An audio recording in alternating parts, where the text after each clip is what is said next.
So I wanted to provide an update in regards to the situation that we've been dealing with that actually began last night at 7 p.m. when we became aware of the parental abduction, which unfortunately has led to the homicide that we are now dealing with. I won't reiterate everything as I already did earlier this morning, but there was some information available in regards to where is the suspect now, right? We had him in custody and what happened from that point. So what I want to elaborate on, and remember, please keep in mind this is an active investigation, so there's always things that are unfolding.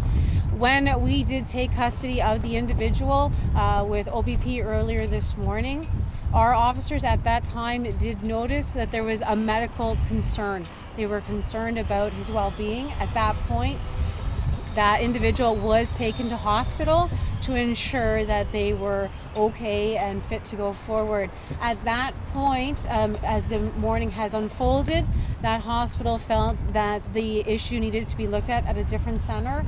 Therefore, the individual was transported to a trauma center, however, has maintained in police custody throughout this process.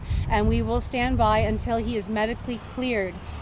So that's where we are with the status of the individual, and why, while we had hoped that he would be transferred to the division to begin the processing, we had to obviously ensure that there's no medical issue that we're dealing with. We have to have him medically cleared before we can move forward.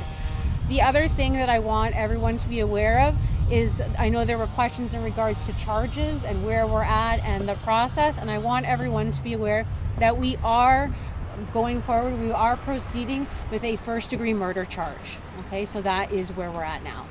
But the charge has not been laid yet. So it's gone to court for the information, and it will be laid. There's no expect him to be charged with first-degree murder. So as soon as we get that, we're going to do a formal news release on that, so that you'll have that information. Once it has to go before the courts for the information, and once it goes through, then it will become. Will he be remanded in hospital, in that trauma center? So will those charges be read out to him in hospital today? Depending on the situation in regards to when he gets medically cleared, then of course they'll go forward from there. But remember, he will maintain in police custody throughout this process.